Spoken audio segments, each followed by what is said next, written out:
లో డిస్కస్ చేయాల్సిన అవసరం ఉంది. గాదే గారు,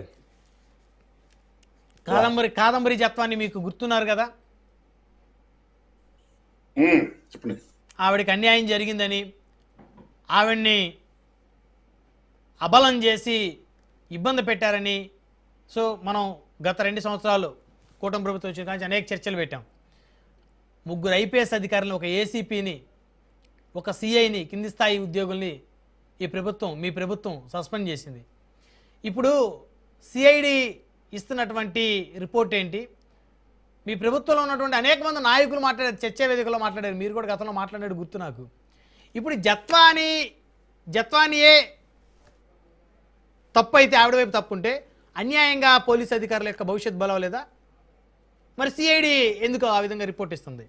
జత్వాని బ్లాక్మెయిలింగ్ పాల్పడింది, కుక్కల విద్యాసాగర్ వైఎస్ఆర్సీపీ నాయకుడిని బ్లాక్మెయిల్ చేసింది ఆవిడ అని చెప్పేసి సిఐడి ఎందుకు ఇస్తుంది రిపోర్టు?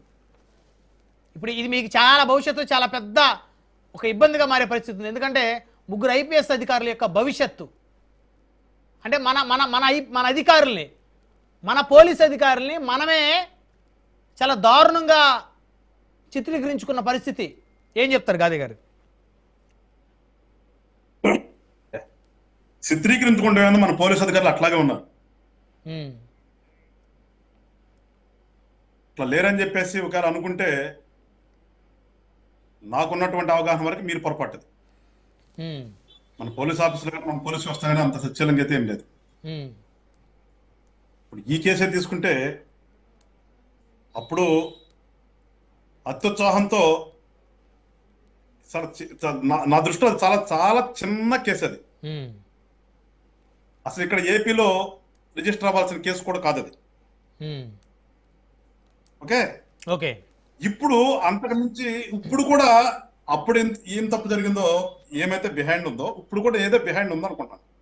దీంట్లో నేను ఏదైనా అడ్వకేట్ గా నేను చెప్పడానికి కానీ సిగ్గుపడ సందేహించను. దీంట్లో వాస్తవంగా ఆమె మీదే ఎలిగేషన్ పెట్టి ఛార్జ్ షీట్ వేయటం అనేది కూడా సిఐడి తప్పే, సరైన ఇన్వెస్టిగేషన్ కాదు అని చెప్పి నేను ఖచ్చితంగా కాదు. ఎందుకంటే అప్పుడు పెట్టినటువంటి సెక్షనాలో మొత్తం డిలీట్ చేసి జస్ట్ అతన్ని బెదిరించింది డబ్బులు, అది కూడా నాకు తెలిసినంత వరకు ఎంత 4 లక్షల చిల్లరో 5 లక్షల చిల్లరో చూపిస్తున్నారు.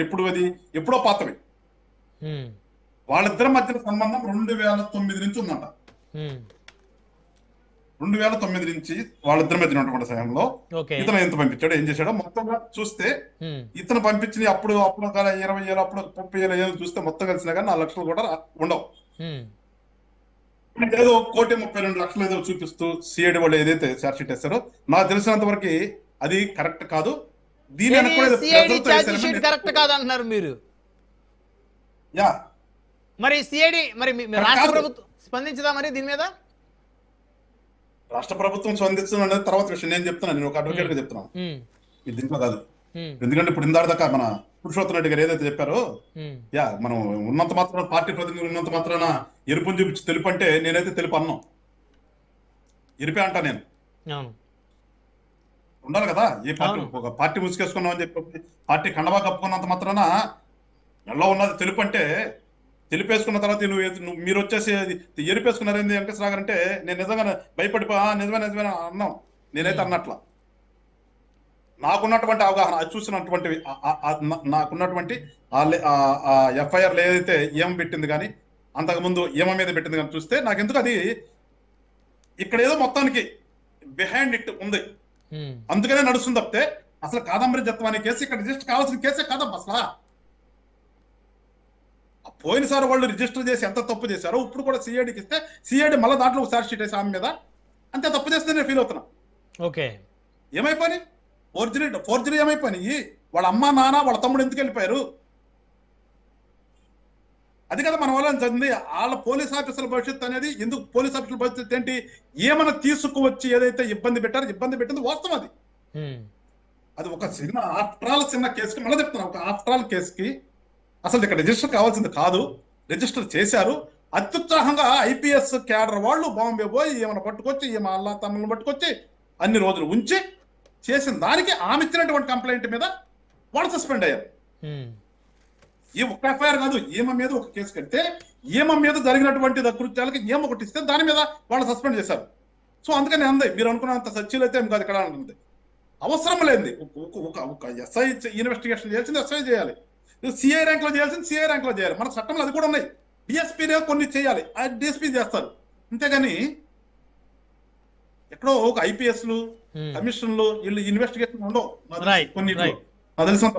సో ఇప్పుడు ఫైనల్ గా ఎవరు తప్పంటారు సార్? జత్వాని తప్ప, అధికారులు తప్ప? సార్ జత్వా అనేది తప్పనంటానికి వాళ్ళిద్దరి మధ్యన ఇద్దరు వ్యక్తుల మధ్యన ఉన్నటువంటి సాన్నిహిత్యంలో జరిగినటువంటిది మళ్ళీ చెప్తున్నాను. మరి అయ్యో జత్వానికి అన్యాయం జరిగిపోయింది, అన్యాయంగా ప్రభుత్వం మొత్తం కలిసి రాజ్యం అంతా కలిసి ఒక మహిళ మీద దాడి చేసింది అని చెప్పేసి మరి గతంలో మాట్లాడిన మాటలను అది వాస్తవం అంటా కదా నేను ఇప్పుడు చెప్తున్నా కదా, మీకు అర్థం కావట్లేదని చెప్తుంది. ఆమెకు జరిగింది అన్యాయమే, మళ్ళీ చెప్తున్నా ఆమెకు జరిగింది అన్యాయమే. ఇక్కడ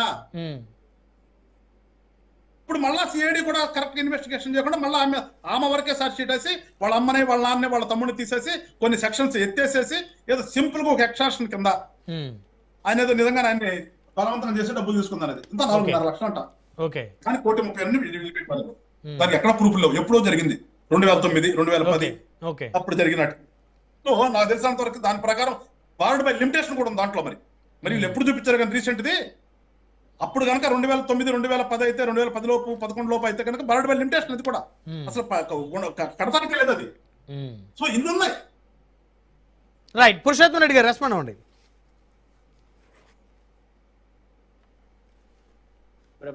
జత్వాని గారి కేసులో ప్రభుత్వం అత్యుత్సాహం, రాజకీయ కోణం చాలా స్పష్టంగా కనిపిస్తుంది. ఎందుకంటే ఇప్పుడు జత్వాని కేసులో ఏం జరిగిందని ఇంకా వాళ్ళు తేల్చనివ్వండి, ఇంకా వాయిదాలు జరుగుతాయి, నేను దాని జోలికి వెళ్ళను. ప్రాథమికంగా ఈ రోజు కూటమి ప్రభుత్వం వేసిన సిఐడిఏ జత్వానిది తప్పు, ఆమె చేయటం చెప్పింది. ఇంకో మొత్తం మీద 3 ఐపీఎస్ ఆఫీసర్లు సస్పెండ్ చేశారు. సస్పెన్షన్ కన్నా వాళ్ళ మీద ముద్ర చాలా ప్రమాదం కదా. ఒక డీజీ క్యాడర్ లో స్థాయికి వెళ్లాల్సిన వాళ్ళు ఒక అమ్మాయి విషయంలో ఇట్లా చేశారు. అలిగేషన్ ఏంటి? జగన్మోహన్ రెడ్డి గారు రామకృష్ణారెడ్డి గారు చెప్పారు, రామకృష్ణారెడ్డి గారు చీపీకి చెప్పినట్టు చీపీ ఇంత కళ్ళు అల్లేశారు కథ. ఇప్పుడు చివరికి ఆమె థియేటర్ అని తేల్చినారు ఒక పాయింట్ ఆఫ్ వ్యూలో. రెండో పాయింట్ ఏమంటారు? ఆ భూములకు సంబంధించిన విషయంలో కేసు నడుస్తా ఉంది అంటారు. ఇక్కడ నా పాయింట్ ఏంటంటే ఒక మహిళ పైన జరిగిన కేసు అప్పుడు వాళ్ళు ప్రాసెస్ పాటించారు, ఉత్సాహం చూపించారు. అసలు పక్కన పెడితే అక్కడ జడ్జి ముందు ఆధారపరిచారు, ఇక్కడ ఏపీలో జడ్జి ముందు ఆధారపరిచారు, జైలుకి పంపించారు.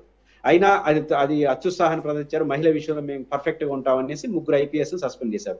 మరి ఇప్పుడు ఆంధ్రప్రదేశ్ లో మన గుంటూరులో జరిగినట్టు ఘటనలో మహిళ పైన ఇట్లా జరిగినప్పుడు ఎంతమంది సస్పెండ్ చేసినారు? ఒక సిఐని అయితే విఆర్ కి పంపించారు. విఆర్ ఇక్కడ ఎందుకు సస్పెండ్ చేయలేదు అందరినీ? నేను సస్పెండ్ చేయమని కోరుకోవట్లా. మీ యాటిట్యూడ్ ఏంది? అంటే అక్కడ పోలీసు ఉన్నతాధికారులు డైరెక్ట్ గా ఇన్వాల్వ్ అయ్యి నిబంధనలను ఉల్లంఘించి వాళ్ళు చేసిన పరిస్థితి ఇక్కడ ఏ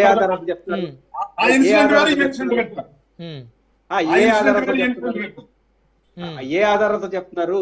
జగన్మోహన్ రెడ్డి రామకృష్ణారెడ్డి చెప్పినట్టు ఏ ఆధారం ఉంది? రామకృష్ణారెడ్డి పోయి ఇంటెలిజెన్స్ చీఫ్ రామాంజనేయులకు చెప్తే ఏ ఆదాయం ఉంది? ఆయన పోయి సిపికి చెప్పాడా, సిపి సిఐకి చెప్పాడు? ఏ ఆధారంతో చెప్తున్నాడు? కథ తప్ప ఇది. కాబట్టి 3 ఆఫీసర్లు సస్పెండ్ చేసిన బారేసినారు కదా.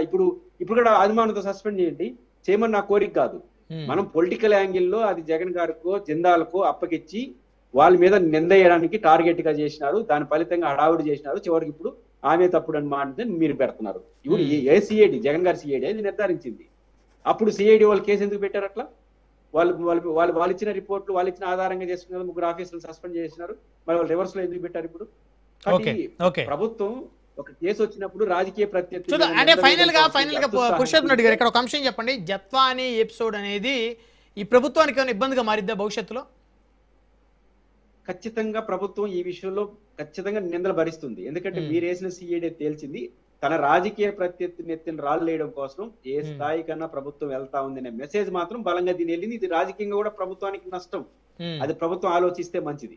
రైట్. ధన్యవాదాలు చర్చలో పాల్గొన్నందుకు గాలి వెంకటేశ్వర గారు, అదేవిధంగా పురుషోత్తం రెడ్డి గారు, జూపుడు ప్రభాకర్ గారు, అందరికీ పేరు ధన్యవాదాలు. మరి ఇది వాళ్ళ పవర్ డిబేట్ చూస్తూనే ఉండండి రాజ్ న్యూస్.